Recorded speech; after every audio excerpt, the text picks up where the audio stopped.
Hello people, in this video we want to understand this terminology called placenta previa. What is placenta previa? You can see here the placenta is implanted so close to the cervix that it can even block the cervix. So here they have shown you how this is the cervix and a part of it is blocked, the internal os actually. So much is blocked and here so much is blocked and it's completely blocked in the type 4, right?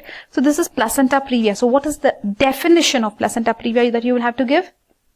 Remember guys, examiners are very fond of definitions and you will have to give the textbook definitions to them.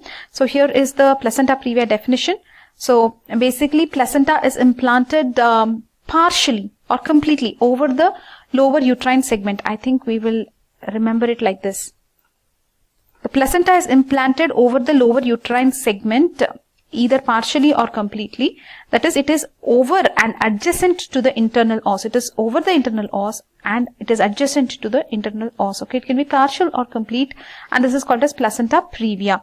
Okay, actually abruptio placentae is more common than placenta previa, and you know that there are many degrees of the placenta previa, like you saw here. There is type 1, type 2, type 3, type 4. Type 4 is the one where there's complete block. Placenta previa, especially the central type, is a absolute indication for cesarean section, and if it is not central, it is a relative indication for cesarean section. In this, there can be a condition that can give rise to Vasa Previa. Okay, what does Vasa Previa mean? It is that the fetal vessels may run across the internal os. So just imagine if this is the internal os, right? The fetal vessels. So this is the umbilical cord, right? So basically the vessels are umbilical cord vessels are there here in the V. So that is a Vasa Previa, very dangerous, because any bleeding in a pregnant woman beyond 28 weeks, that is antepartum hemorrhage, one of the causes can be this Vasa Previa. Okay, Vasa Previa is coming from placenta previa only, you can think. Placenta previa, Vasa Previa and abruptio placenta. Abruptio placenta, placenta previa, these are the main causes of antepartum hemorrhage, that is bleeding after 28 weeks of pregnancy into or from the genital tract. So why does this placenta form there? Why is it inserting there, the ovum? Because there is, let us say, one thing is always blame the maternal age and all that, right? That you will always do in gynecology, look in obstetrics. Basically, look at this. If there is a previous cesarean section or there is any scar at this place, so what will happen? The ovum can get implanted here, the placenta can form here. So basically, if there is a previous cesarean section, which will always be usually be a lower segment cesarean section, the lower segment has been cut, or there is a scar here because of some myomectomy or hysterocotomy. That is, C-section was done before, the cut on the uterus was done before 28 weeks, right? That is called as hysterectomy. So anything that they have done on the lower segment, please remember that on the lower segment there was a cut for a cesarean section or some kind of a surgery. At this place there's a scar, so the placenta is forming here. Okay, that is a risk, okay, for placenta previa.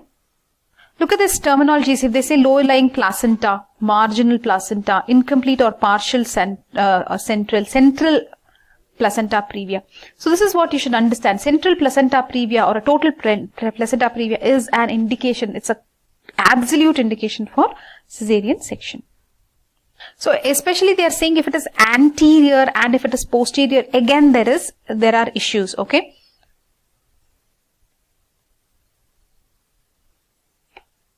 Anyways, you remember major is 3 and 4. 3 and 4 are major. You can understand it is almost covering the internal os.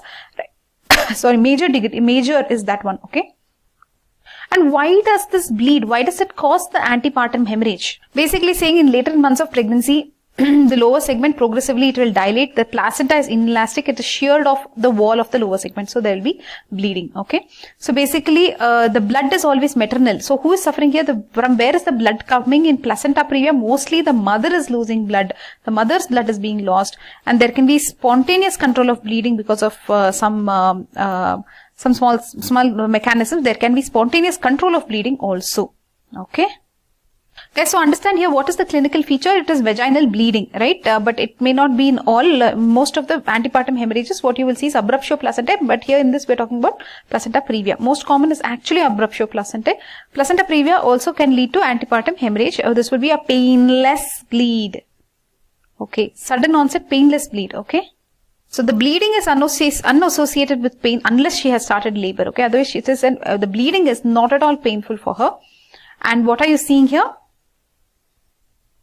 you will check what and all examination you'll do. You'll check the size of the uterus. How does the uterus feel? Then you will see, definitely you will check for the fetal heart sound. Guys, there's one terminology here that you should understand. Okay, look at this. In the signs, we are talking about placenta previa, guys. Look at this.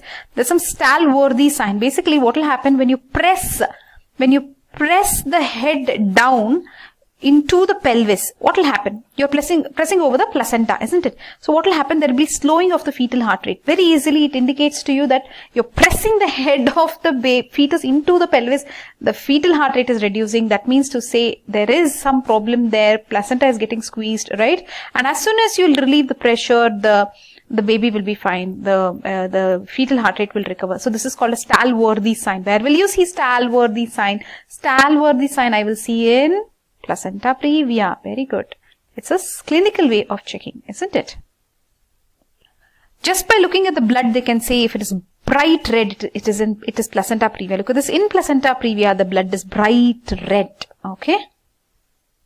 And vaginal examination must not be done. Must not be done. You will not examine the vagina. You will not examine the vagina. Okay. But they are saying you can press the fetus over the pelvis, is it? Are you going to do this? Are you going to do this? Because they are like, don't even touch the vagina. Okay. Now, how will you confirm the diagnosis? This much you saw that it is fresh blood and is painless and the fetus stallworthy sign you saw, everything you saw. Okay, how will you confirm? Obviously, you have to do ultrasonography, isn't it? So, you will do a ultrasound in a full bladder. Wow, this is something interesting. They're saying you do an ultrasound in a full bladder. Okay. So what will you do? Ultrasound. Then you can do MRI. Obviously, you'll always write MRI ultrasound in pregnant women because non-ionizing radiation.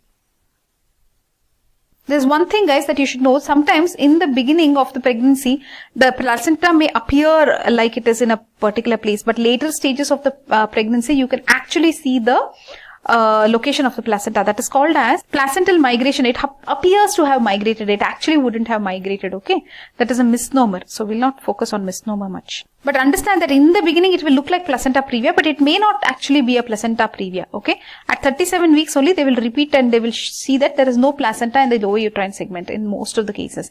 So understand that it will appear like it is placenta previa in the beginning of the pregnancy, but it will not be a placenta previa mostly. Okay, so that is some other term anyways. But if it is placenta previa, then you will have to check it in the scan. Here they are showing you that there is a central placenta previa.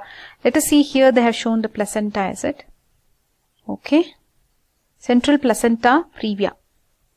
What is this double setup examination? Vaginal examination. You should not do a vaginal examination unless you are in the OT. Right? And you have kept everything ready for a cesarean section. Only that time they are talking about. It's not done these days. Okay. What are the differentials of a placenta previa? Obviously, it is abruptio placentae, which is actually more common, so you should be careful. So, what are the distinguishing features between placenta previa and abruptio placentae? See, a placenta previa painless. Okay, bleeding is always revealed because there is nothing like concealed in placenta previa. But abruptio placentae, if it is behind the placenta and it has accumulated there, it can be concealed. But anyways, in this also it can be revealed. So we'll not go with that. But placenta previa, the blood is bright red, we told you, right? And it is maternal blood in placenta previa. Okay. And what else? Placenta is in lower segment. That's so nice to see actually. Placenta is felt on lower segment. Then, see in placenta previa, the fetal heart sound is actually present, they are saying. But in abruptio placenta, a very, very unfortunate thing they have written here, usually absent in the concealed type. So it is kind of separated and the fetus has got affected in the abruptio placenta. And unfortunately, abruptio placenta is more common, isn't it?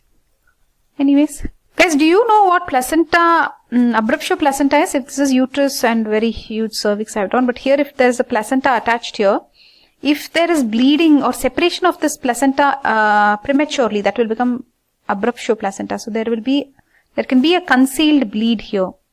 Okay, there could be a concealed bleed or a revealed bleed, right? So basically that is what is abruptio placenta. Here you can see abruptio placenta, concealed type, revealed type, etc. come back to placenta previa, guys. Let's look at the complications. What will happen because of placenta previa? Basically, there can be antepartum hemorrhage. We already told you there can be shock also, because who's losing the blood? Mother is losing the blood. Okay. Then there can be premature labor. Okay. Then death can be there because of massive hemorrhage. Okay. They should write clearly who's dying. Mother first, okay, then the baby maybe, but, or two deaths will occur. They should clearly mention where they are talking about what. Okay. So what will be there here? Cord prolapse can happen, guys. Think about this. Early rupture of membrane, because the placenta is getting pushed, isn't it? What else can you think of as an early rupture of membranes? Cord prolapse, I'm more concerned about cord prolapse, because if abnormal attachment of the cord, can you imagine that the cord actually comes out first? Here you can see the labor of a woman with a placenta previa. So you can see the umbilical cord prolapse. This is one of the emergency C-section indications, isn't it? A cord prolapse, because the cord, once it is exposed to the world, it will kind of constrict and the baby will not be able to receive oxygenated oxygen, isn't it? What happens to the fetus, guys? There can be low birth weight, okay, because of preterm labor, obviously. Fetal growth restriction, asphyxia, intrauterine death, birth injury, congenital malformation, all that you will write, okay? Basically, what will happen, there is a lot of blood loss and there can be shock for the mother, okay? And there can be baby deaths also. Perinatal death means what? Before the delivery, during the delivery and after the delivery, immediately after the delivery. That is what is perinatal, all around the natal, right? Before, during and after. And why do these babies die? Mostly because of prematurity, asphyxia and congenital malformation. I would go with prematurity and asphyxia, because that is what is the actual problem here. The placenta is in the kind of the wrong place. It's at the exit for the baby. So basically, how will you manage, prevention? They are taking antenatal care. You should do a lot of scans. You should tell them the importance of a hemorrhage, right? That's it. During this, how will you treat her? You will actually keep her blood ready, right? A blood sample, cross-matched blood, you'll keep it ready. You will have large IV cannula so that you can give lot of normal saline, etc., right? So that you can keep her blood pressure in case she loses more blood. So basically, how will you manage, guys? You already know this. If it is a central placenta previa, it is an absolute indication for cesarean section. If it is not central, it is a relative indication for cesarean section. You're talking only about cesarean section.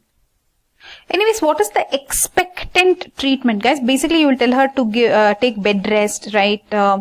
And you will also use tocolysis like magnesium sulfate, right? So that you can stop the uterine contractions.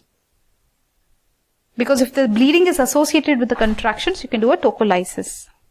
Steroid therapy, guys. Basically, if the pregnancy is less than 34 weeks, you want to give steroid for lung maturity of the fetus, right? So you will give what? Betamethasone. And they are giving betamethasone. Standard things that you write in obstetrics, guys, basically. Bed rest, betamethasone for lung maturity, then tocolysis if you want to stop the contractions, right? Then that was all the expectant treatment. Now look at the definitive treatment. Now guys, we are moving to definitive treatment. You're focusing definitive treatment, okay? So how will you do? Basically, what is this antepartum hemorrhage? Do you know the definition of antepartum hemorrhage? Antepartum hemorrhage is bleeding after 28 weeks of pregnancy, right? This is pregnancy, entire thing is pregnancy, let's say. After 28 weeks, but before the birth of the baby, if there is bleeding, that is called as antepartum hemorrhage. Most common causes are your abruptio placentae and placenta previa. Placenta previa can lead to Vasa Previa. Anyways, basically in this video we are looking at placenta previa. Now how will you manage? Definitive management, that's what we want to talk about. So do not do pervaginal examination, okay? That is what you should remember. Caesarean section you will do. That is the definitive management. Nice. Because, what have I written here? Okay. Double setup arrangement, we always told you vaginal examination should be done only in the operation theatre when you keep everything ready for the caesarean section. This is double setup, double setup, double setup. Double setup, where will you see placenta previa, double setup examination. I think this much is enough about placenta previa, guys. What do you think?